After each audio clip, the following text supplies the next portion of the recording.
বাজু ভাই এই যে মধ্যে লাগেন এনে কাট লাগলাম কাইটা নিকলাম একটা এই একটা এবা আগে স্যার এই 150 টাকা কেজি ভাই আমরা উড়ি কত হ্যাঁ উড়ি কয় কেজি 6.5 কেজি 15 টাকা করে তোমার কয়ে গেছি আমি 20 টাকা করে ভাই হ্যাঁ 20 টাকা করে ওই যে ওরে কয়ে গেছি তুমি ও আনতে কইছে 20 টাকা করে আর 20 টাকা দেন ভাই হয় না ভাই আবার কি হলো তোমার তো ছোটগুলো কাটা কত ছিল কাটা 150 টাকা বিল লাই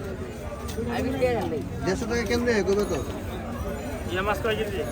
তো 6.5 কেজি মাছ পাঙ্গাস বাদে ভাঙা সহ সহ তাহলে এটা